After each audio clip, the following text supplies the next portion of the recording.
Bismillahirrahmanirrahim. Assalamualaikum warahmatullahi ta'ala wabarakatuh. Alhamdulillahilladzi hadana lihadza wa ma kunna linahtadiya laula an hadana Allah. Wa usalli wa usallim ala rasulina Muhammad ibn Abdullah khatamin nabiyyin wa sayyidil mursalin wa imamil muttaqin wa ala alihi wa sahbihi wa man tabi'ahum bi ihsan ila yaumiddin, amma ba'd. Qala Allah ta'ala ba'da a'udzu billahi minasyaitonir rajim. Bismillahirrahmanirrahim.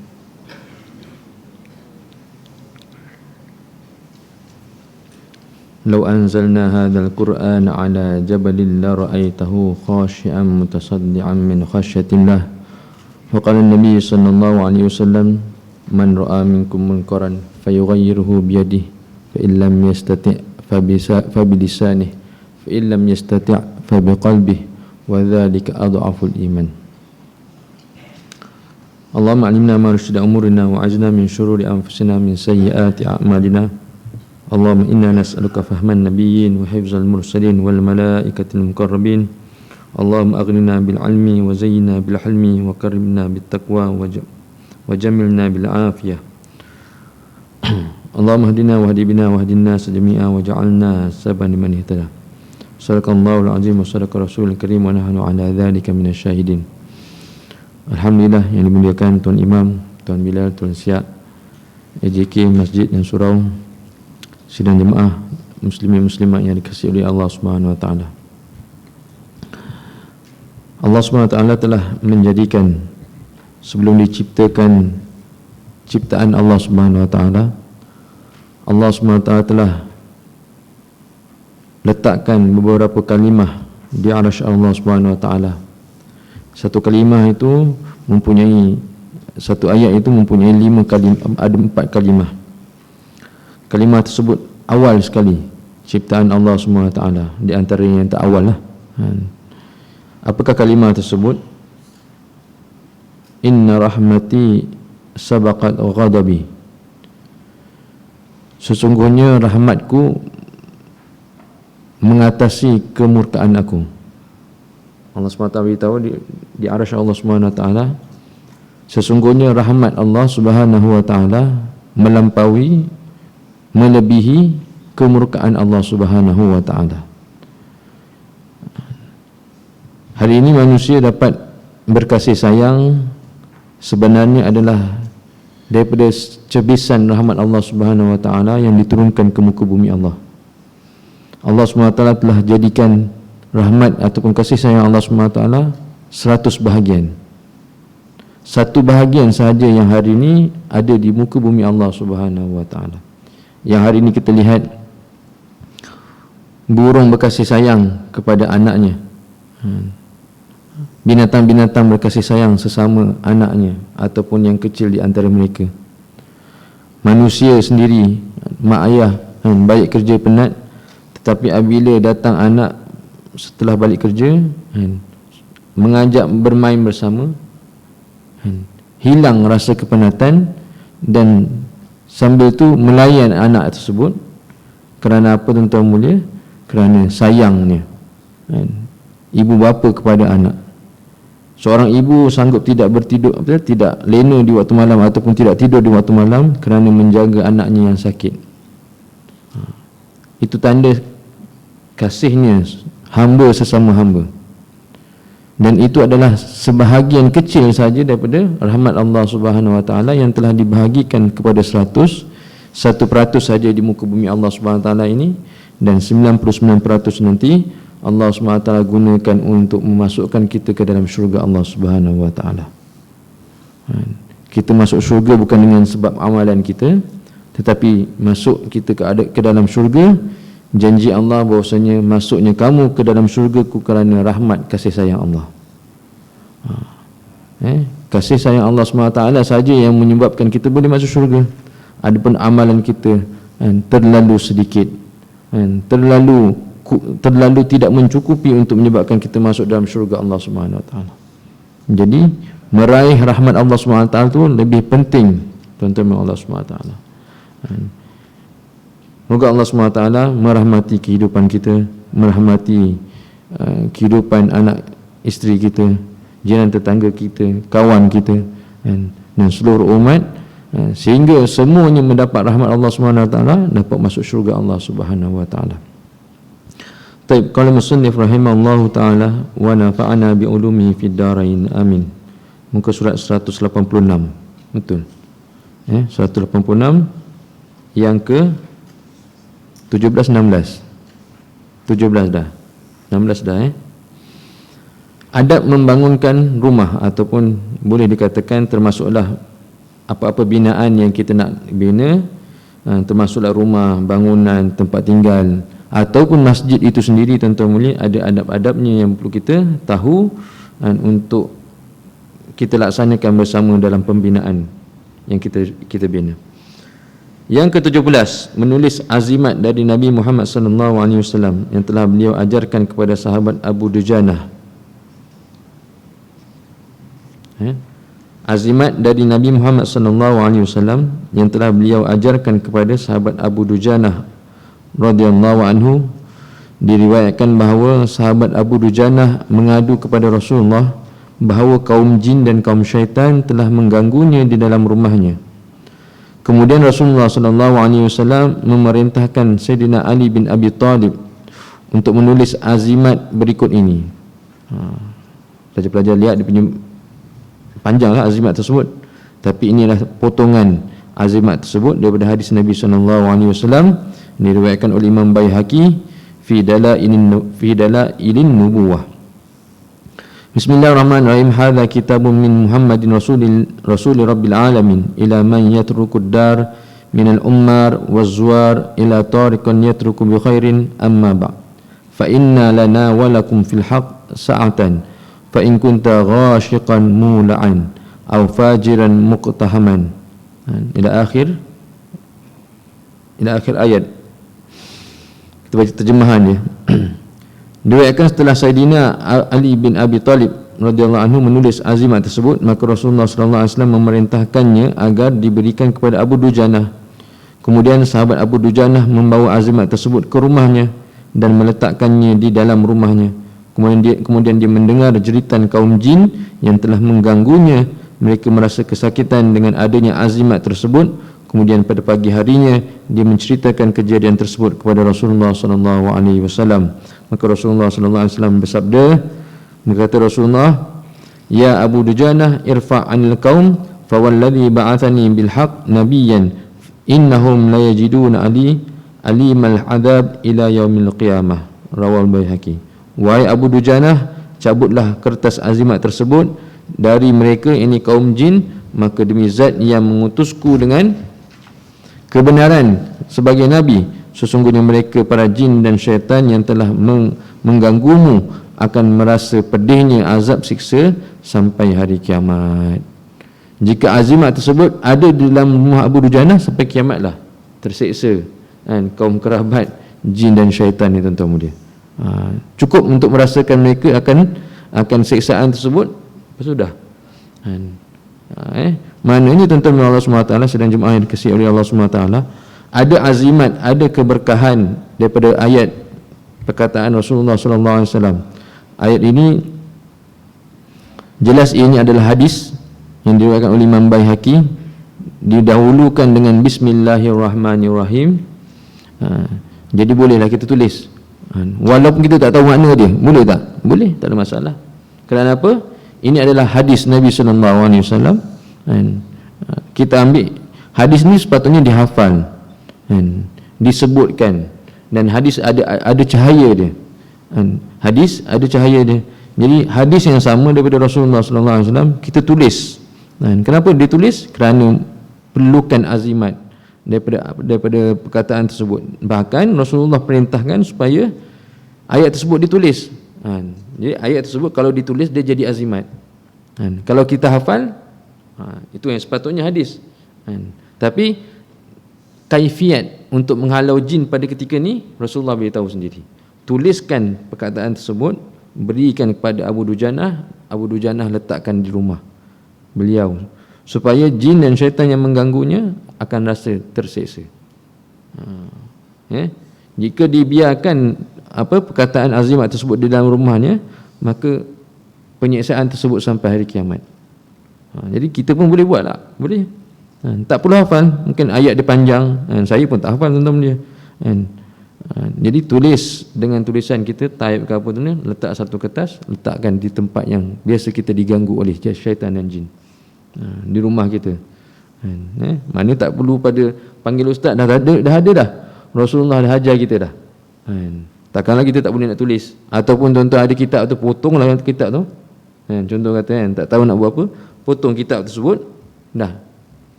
Kaifiatnya memang begitu yang Rasulullah beritahu kepada Sayyidina Ali untuk diletakkan di rumah Abu Dujana. Itu jika bangunan yang kita tinggal mengganggu, ada gangguannya. Tapi sebelum adanya gangguan, banyak amalan-amalan ataupun adab Nabi SAW yang sebelum-sebelum ni yang menyebabkan syaitan dan jin tidak dapat mengganggu kita. Tidak dapat mengganggu kita. Jadi inilah azimatnya yang boleh melindungi keluarga kita di dalam rumah. Faidatun.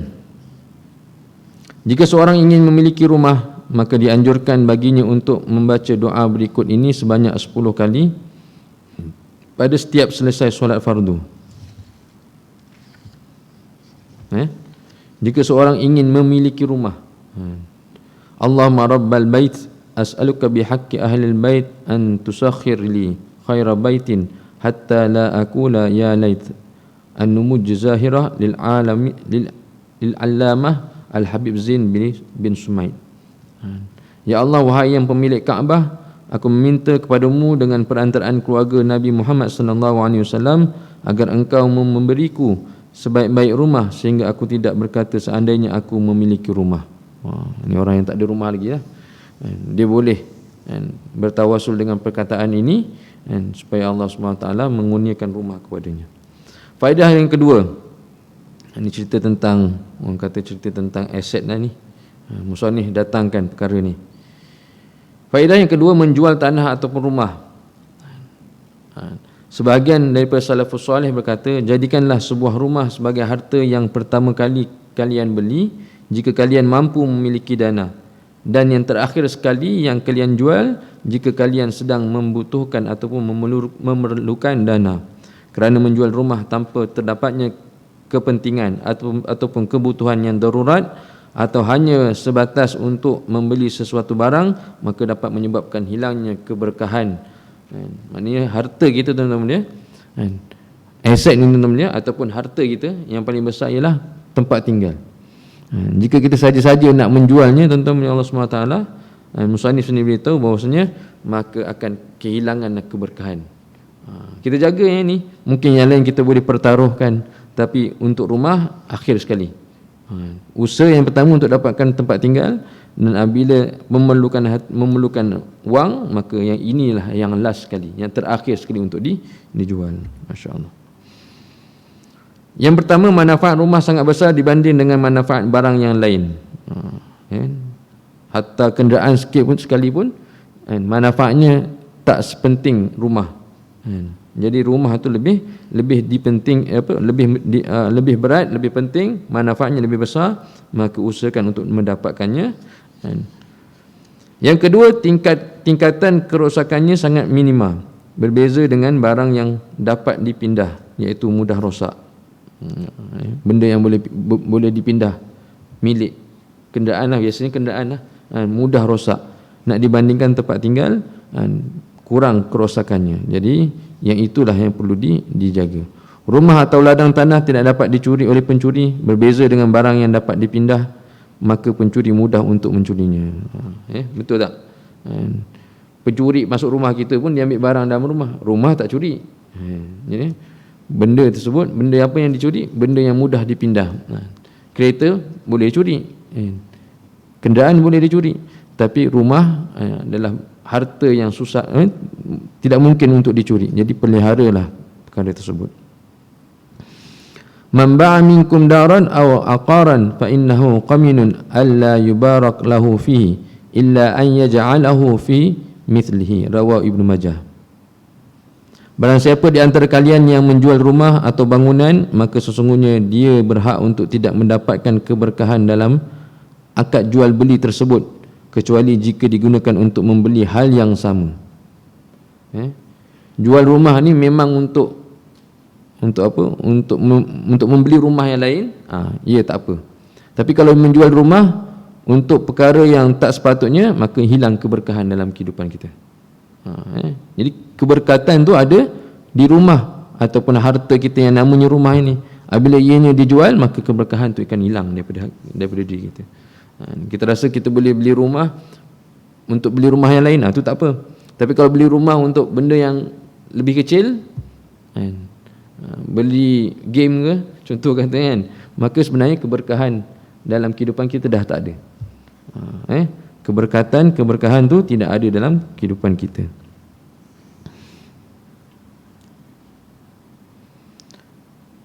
Jika akad tadi untuk jual rumah, beli rumah yang lain, maka dia berhak untuk mendapat keberkahan daripada akad tadi. Kalau jual untuk benda yang lebih kecil, maka akad tersebut sah dari segi hukum fikahnya, sah, betul, sah, boleh diterima, tetapi keberkahan tu telah hilang. Keberkahan tu telah hilang. Dijelaskan dalam kitab Al-Wasit karya Al-Imam Al-Ghazali rahmatullah alaih, anna fi bai'il aqar hatkan lil muru'ati. Sesungguhnya penjualan ladang tanah dapat menyebabkan hilangnya harga diri. Yalah, betul tak? Orang Malaysia sendiri kalau menjual harta dia ataupun tanah dia, tempat tinggal dia, sawah ladang dia ataupun apa, negara dia kepada orang lain, maka hilang maruah diri kita. Lama-lama orang Malaysia tidak ada tanah untuk berlindung, tidak ada negara untuk orang Malaysia.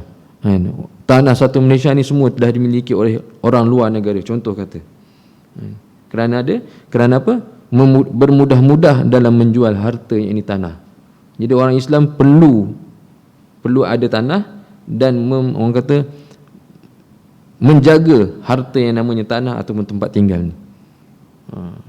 Wajib ke atas kita jaga. Selagi mana jika kita sengaja untuk menjualkannya, maka sebenarnya kita telah menjual harta ataupun maruah diri kita. Maruah diri kita. Faedah yang ketiga, pengaruh tetangga dalam penjualan harga rumah.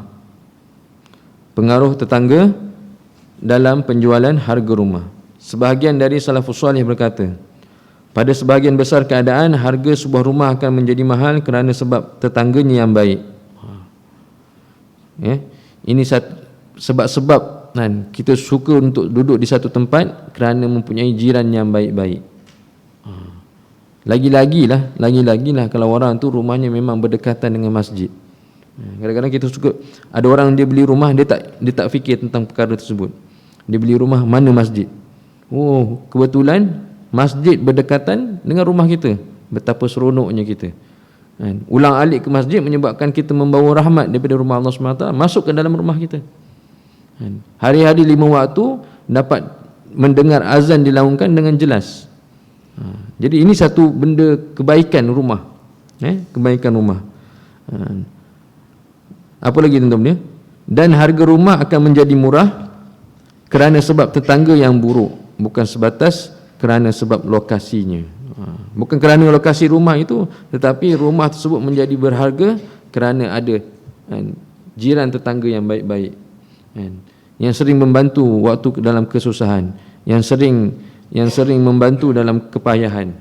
Ini walaupun kita pindah walaupun kita berpindah ke tempat lain, kita ingat jiran kita. Rumah tu mungkin kita tak ingat, kita ingat jiran kita kerana apa? Itulah harta kita waktu kita memiliki rumah. Bersamaan dengan itu kita memiliki jiran-jiran yang baik.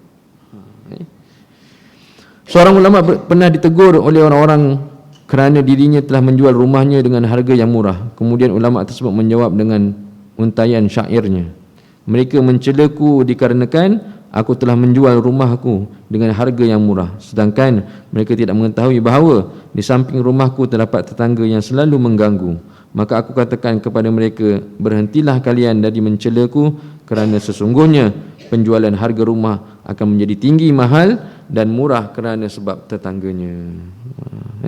Dengan sebab tetangganya. Jadi kita memiliki rumah, waktu yang sama kita memiliki tetangga, dan hak tetangga ni besar. Hak jiran ni amat besar sehingga sahabat-sahabat menyangkakan, Sayyidatina Aisyah radhiyallahu anha menyangkakan bahawasanya jiran ni berhak untuk menerima harta pusaka, kerana Rasulullah sallallahu alaihi wasallam sebelum kewafatan baginda sering mengingatkan kita tentang hak sesama jiran. Jangan buat zalim terhadap jiran, sering berbaik dengan jiran. Selalu diperingatkan oleh Nabi sallallahu alaihi wasallam, seolah-olah bahawasanya terlalu rapatnya jiran dengan kehidupan kita, seolah-olah apabila kita mati nanti jiran pun berhak mendapat harta pusaka. Sedangkan tak ada. Jiran tak berhak untuk mendapat harta pusaka. Memang tidak ada dalam senarai pewaris tentu dia. Tetapi kerana Rasulullah sallallahu alaihi wasallam sering mengingatkan kita untuk berbuat baik terhadap jiran, jangan makan dalam keadaan kenyang, waktu yang sama jiran kita dalam keadaan tidur dalam keadaan lapar. Rasulullah sering ingatkan kita benda ni jangan berlaku, seolah-olah bahawasanya jiran ni satu aset juga, satu harta dalam kehidupan kita. Bayangkan kalau kita ada rumah yang cantik, memang cantik, nak bina rumah tersebut sampai setengah tahun, hari nak masuk dalam rumah tadi tuan-tuan mulia, kita berkenalan dengan jiran kita, dengan jiran-jiran kita. Kita berkenalan rupanya jiran kita di kalangan orang yang tidak baik. Jadi 1/10 daripada kenikmatan memiliki rumah dah hilang. Rumah dah cantik dah, tapi jiran tak baik. Tak seronok nak duduk rumah tu, tak seronok untuk tinggal di kawasan seperti itu. Kerana apa? Jiran yang tidak baik. Apabila jiran baik, insya-Allah, walaupun rumah tak sehebat mana, tetapi kerana jiran yang baik, maka seronok kita tinggal di situ. Baik. Habis tentang adab membangunkan rumah. Yang seterusnya, yang tidak kurang pentingnya ialah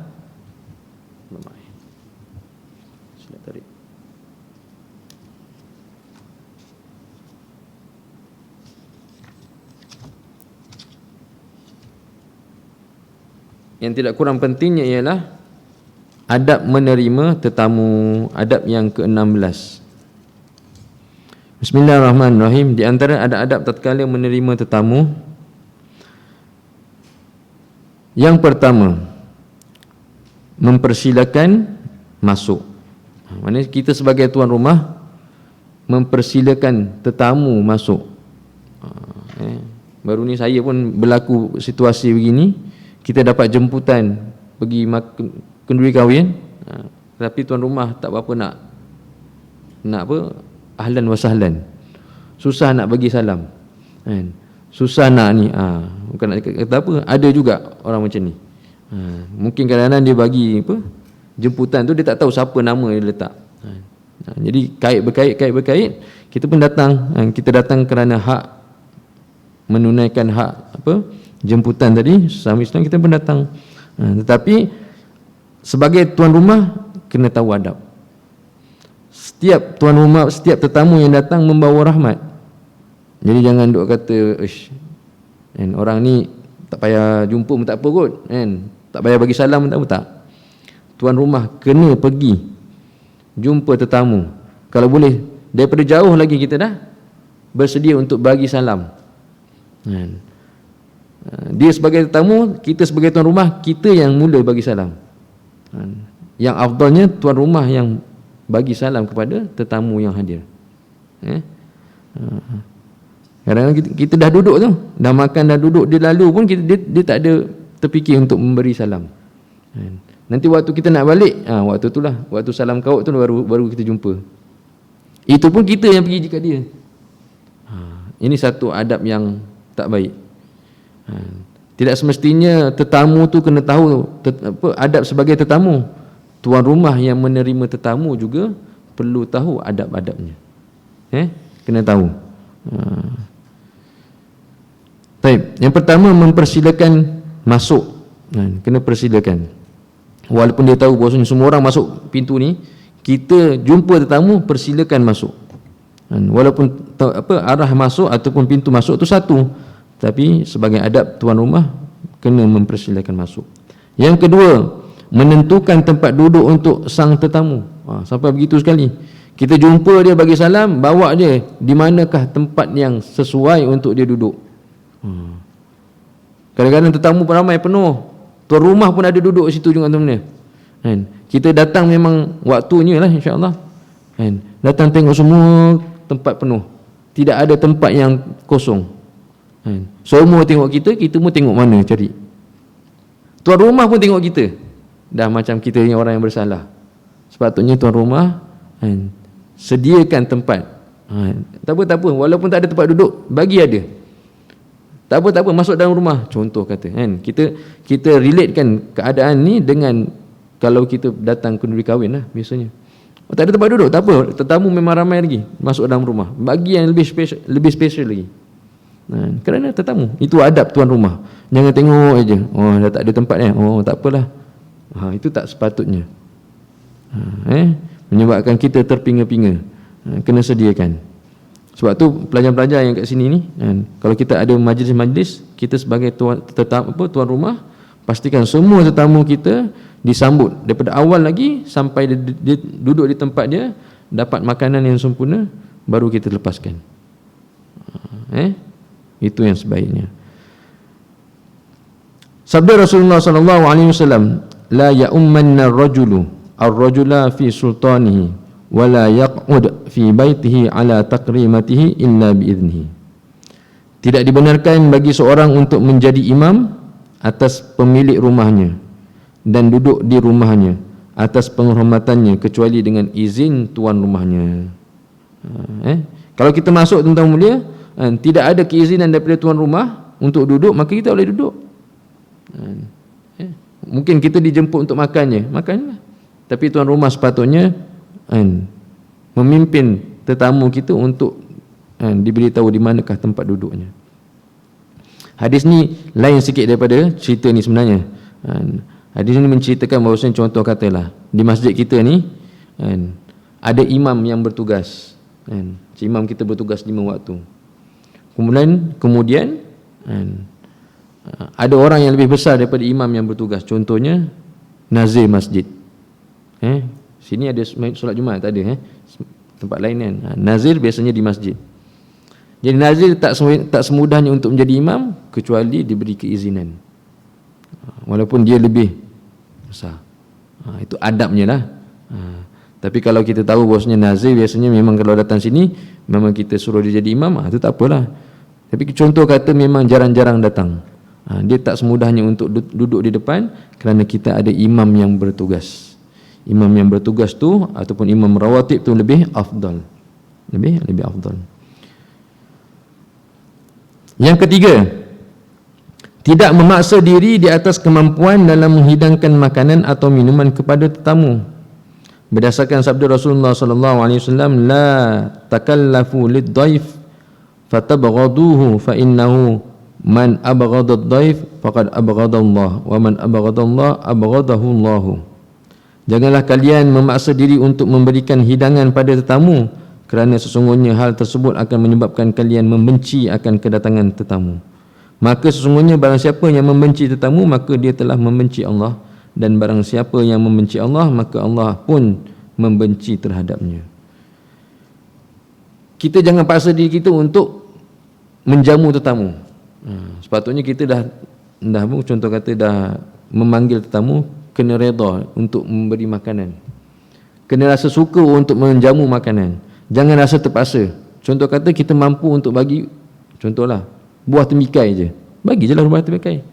Jangan kita menjamu benda yang luar kemampuan kita, supaya kita happy ataupun gembira dengan kedatangan tetamu. Jangan rasa macam satu benda yang memberatkan diri kita, menjamu benda yang tak kita mampu. Contoh kata kita ada dah sediakan temikai, tiba-tiba tetamu kata temikai je, tak ada musangking ke? Dia pun cari juga musangking dalam keadaan beratlah, benda tu jarang-jarang dia dapat, dia sendiri pun belum tentu makan. Jadi menjamu dengan benda-benda yang memudahkan kita, yang memberatkan kita, jangan. Kita tidak mahu bahawasanya kita menjamu, waktu yang sama kita rasa tidak berapa gembira dengan tetamu, dengan kehadiran tetamu. Kerana bila kita tidak gembira dengan tetamu, sesungguhnya dia telah membenci tetamu, maka dia telah membenci Allah Subhanahu Wa Taala. Siapa yang membenci tetamu, sungguhnya dia telah membenci Allah Subhanahu Wa Taala. Dan siapa yang membenci Allah, Allah pun membenci terhadap dia. Hadis riwayat hadis riwayat Abu Bakar Ibnu Al-Lail. Jadi buatlah hidangan yang dalam kemampuan kita. Temikai pun temikailah. Nasi putih pun nasi putih lah. Faedah yang pertama, akhlak salafus soleh dalam menerima tetamu. Al-Habib Zain bin Ibrahim bin Sumaith berkata, dan di antara sebahagian akhlaknya salafus soleh iaitu mereka tidak memaksa diri di atas kemampuannya dalam memberi hidangan kepada para tetamu. Oleh kerana itu pintu rumah mereka selalu terbuka. Kalau kita rasa terpaksa waktu ni untuk menerima tetamu, silap-silap hari ni je lah terima tetamu, hari-hari yang lain tak maaf. Tetapi ulama dahulu dia menjamu tetamu dengan apa yang dia mampu, sehingga menyebabkan sepanjang tahun boleh buka rumah. Benda yang mampu, benda yang simple, contoh kata keropok ke apa tu, asalkan tetamu datang ada benda yang dihidangkan, ataupun teh panas. Dia mampu untuk sediakan teh panas, dia pun gembira untuk menjamu tetamu dengan teh panas, maka sepanjang tahun pun dia tak ada masalah untuk menerima tetamu. Ataupun tetamu yang datang tanpa diundang pun dia gembira. Kerana apa? Dia menyediakan, menghidangkan benda yang mudah untuk dihidangkan dan senantiasa ada di rumah dia. Contoh kata kita dekat rumah kita senantiasa ada buah tamar, sepanjang tahun ada, benda tak rosak, orang datang terus hidang. Air teh panas ada je, orang datang itu hidang. Jadi apa salahnya kalau sepanjang tahun ada senantiasa tetamu yang datang ke rumah kita, maka tetamu jelas membawa rahmat dan kita dapat menjamu tetamu kita. Jadi jangan menghidangkan benda-benda yang menyusahkan kita, yang mudah, yang kita redha untuk diberikan kepada tetamu kita. Pintu rumah mereka selalu terbuka untuk para tetamu dan mereka selalu bangga dengan datangnya tetamu. Kapan saja mereka datang, bila-bila saja. Kita kalau tak standby untuk menerima tetamu, tetamu dah datang depan rumah pun kita tak buka pintu. Saya tak jemput pun, biarlah dia menjerit ke bagi salam ke apa. Tidak. Ni bukan orang-orang salafus soleh punya sifat. Mereka senantiasa walaupun tak dijemput, ada bagi salam, insya-Allah. Dan berbangga dengan kedatangan tetamu dan senantiasa ada benda yang nak dihidangkan untuk tetamu. Faedah yang kedua, Al-Imam Ya'qub Al-Quraimi rahmatullahi alaihi berkata, "Udahiku dhaifi qabla inzali rahdi wa yukhsabu indi wal mahallu jadibu wa mal khisbu lil adyafi an yukaththara al-kira walakinnama wajhul karim khasibu." Aku tersenyum kepada tetamuku sebelum dia turun dari kenderaannya. Senyum maknanya kegembiraan je apabila menerima tetamu. Tetamu tak turun lagi dia dah gembira. Menyebabkan tetamu tadi dalam kepenatan, dalam perjalanan dan kepenatan melihat tetamu tuan rumah yang gembira, dia pun rasa gembira. Datang daripada jauh tengok tuan rumah happy, dia pun rasa happy nak masuk dalam rumah orang. Jangan kita buat muka masam. Ini macam tak best Sambut dengan kegembiraan, penghormatan dari tempat yang melegakan, dan bukanlah merupakan suatu penghormatan untuk tetamu dengan memberi hidangan yang banyak. Tak semestinya. Kadang-kadang tetamu tuan-tuan datang rumah kita tak ada niat pun nak makan, datang ziarah semata-mata. Ada orang, contoh kata sekarang musim-musim kenduri kahwin, satu hari 5 kenduri kahwin dia makan rumah pertama je, rumah kedua, ketiga, keempat dia tak makan, hanya datang untuk memenuhi jemputan. Datang makan dah, perut tak boleh sambung lagi tu ni. Tapi hak menunaikan hak kawan, jemputan orang Islam, dia tunaikan. Tak semestinya makan. Tak semua orang datang untuk makan, tapi datang untuk membawa rahmat, insya-Allah. Akan tetapi wajah yang dermawan, maka itulah hidangan yang banyak. Wajah tuan rumah seolah-olah macam senantiasa bermurah dengan senyuman, menunjukkan kegembiraan. Itu yang menyebabkan tetamu rasa gembira dengan dengan layanan seperti itu. Jangan kita mula-mula dah tunjuk muka masam, Muhammad ni macam tak tahu ni waktu rehat kita, dia datang waktu-waktu macam ni. Jangan tunjukkan muka yang gembira, tuan-tuan, menyebabkan tetamu rasa gembira juga. Faedah yang ketiga, berkata sebagian ulama, tamu merasa senang di rumah kami selama-lamanya sampai orang lain pun tidak dapat membezakan manakah di antara kami yang kedudukannya sebagai tetamu.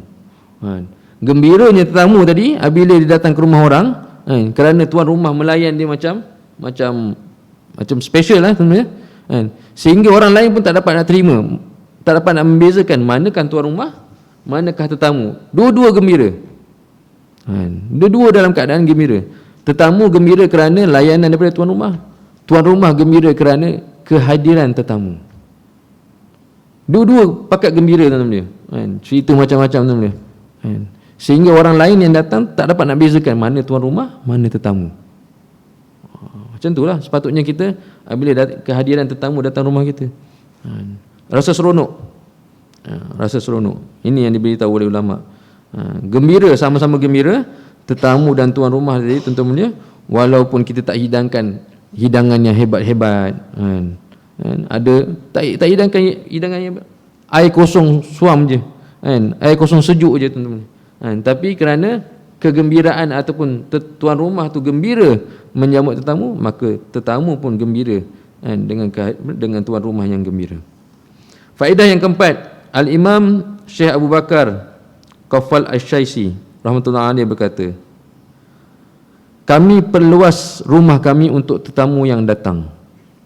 Orang dulu dia rumah besar-besar, tak semestinya kecil.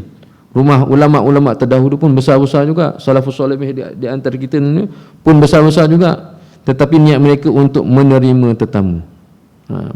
Menerima tetamu.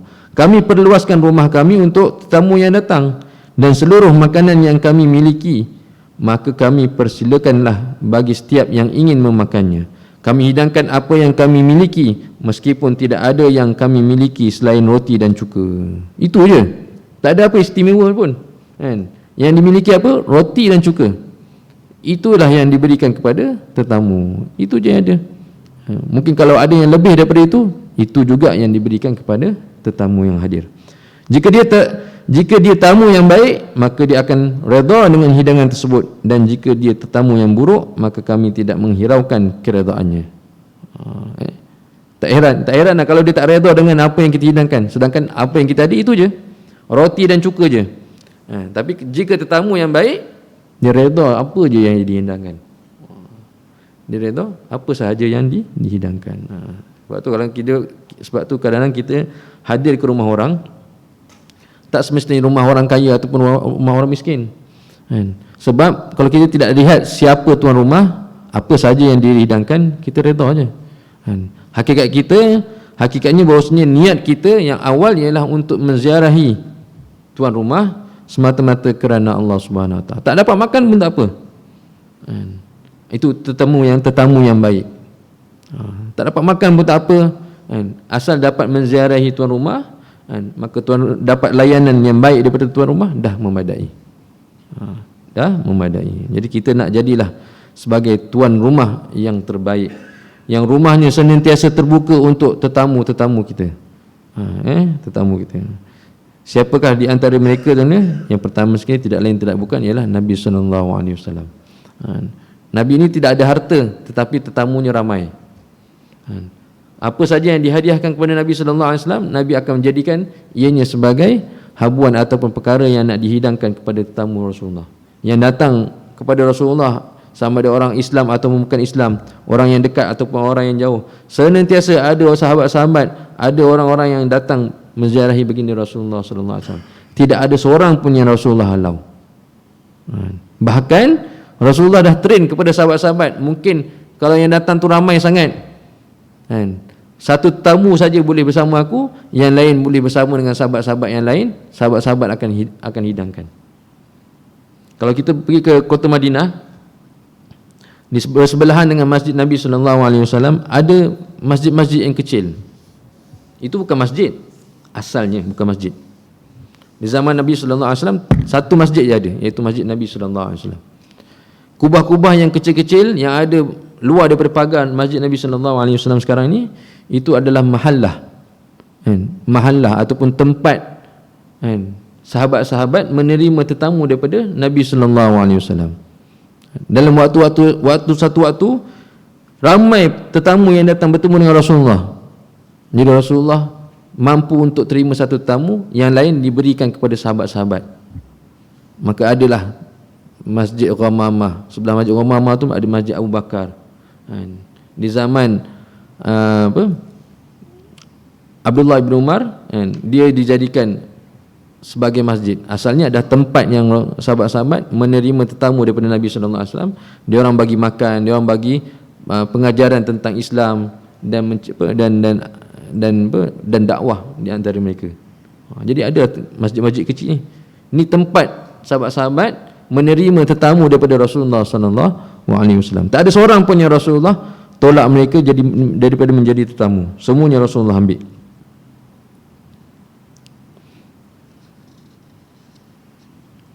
Yang keempat, adab menerima tetamu,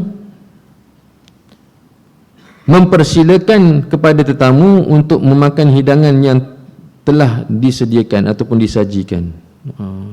Itu pun nak kena beritahu. Makanan dah disediakan, itu pun adab sebagai tuan rumah, mempelawa. Dah ada dah. Semua orang tahu itu makanan yang disediakan secara buffet, contoh kata. Datang ambil makan bawa pinggannya. Tapi sebagai adabnya, kan, tuan rumah tetap cakap kepada tetamu yang hadir, jemput. Itu sebagai adab, bukan benda yang simple-simple, tapi sebagai satu adab.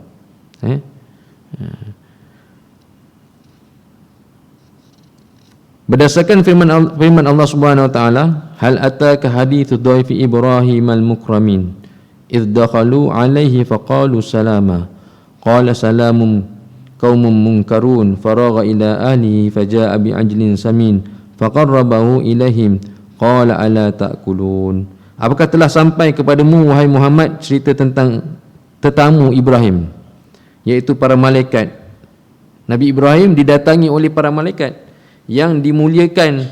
Ingatlah ketika mereka masuk ke tempatnya lalu mengucapkan salamun, maka Ibrahim menjawab salamun. Kamu sekalian adalah orang-orang yang tidak dikenal. Maka dia pun pergi dengan diam-diam menemui keluarganya. Kemudian dia datang dengan membawa daging anak sapi yang gemuk, lalu dihidangkannya kepada mereka. Lalu Ibrahim berkata, silakanlah kamu makan. Tetamu Nabi Ibrahim ni tak dikenali, iaitu di kalangan para malaikat. Tetapi Nabi Ibrahim AS menjamu tetamu dia dengan diberikan makan, dengan diberi makan, kemudian diperlawakan, dipersilakan supaya tetamunya menjamu makanan yang disediakan. Itu dalil, itu dalil bahasanya walaupun tetamu itu tidak dikenali, tetap Nabi Ibrahim AS menjamu tetamu.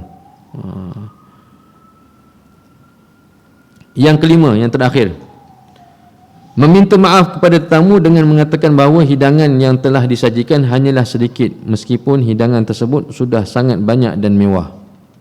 Kena cakap tu. Jangan nak kata habis dah ni, semua saya punya hidangan dalam dapur semua saya dah buat keluar. Tak, cakaplah bahawasanya ini hidangan yang sedikit je. Sepatutnya saya hidangkan lebih lagi daripada tu. Dah ada kambing semua, cakap apa? Cakap hidangan tersebut masih sedikit, sepatutnya saya hidangkan lebih banyak daripada ini untuk tetamu-tetamu saya. Bagi gembira, bagi jadi tetamu kita macam tetamu VVIP. Dia rasa bahawasanya dia dihormati, dia dimuliakan. Itu sepatutnya kita buat kepada tetamu kita. Jangan sampai dia terasa hati walaupun sedikit, habislah kita. Keberkatan tu mungkin akan terhindar daripada kedatangan tetamu tadi. Bila tetamu datang, kita jamu sebaik mungkin 100%. InsyaAllah. Moga Allah SWT beri taufik dan hidayah kepada saya dan tuan-tuan untuk sama-sama kita amalkan. Ada apa soalan? Tentang tuan rumah menjadi, adab-adab menjadi tuan rumah, bukan adab menjadi tamu. Bukan adab kita menjadi tamu kepada menghadiri mana-mana majlis, tetapi tuan rumah itu sendiri pun kena tahu adab-adabnya. Tuan rumah pun kena tahu adabnya. Jangan kita kata, oh aku tuan rumah, suka hati apa aku nak buat. Tak boleh. Kena ada adabnya. Apabila tahu adabnya, maka barulah tidak ada pertelingkahan, maka sunnah dapat diamalkan dalam majlis tersebut, insya-Allah. Wallahu alam. Moga Allah SWT bertaufiq dan hidayah kepada saya dan tuan-tuan untuk kita sama-sama amalkan dan sampaikan, insya-Allah. Wallahu alam.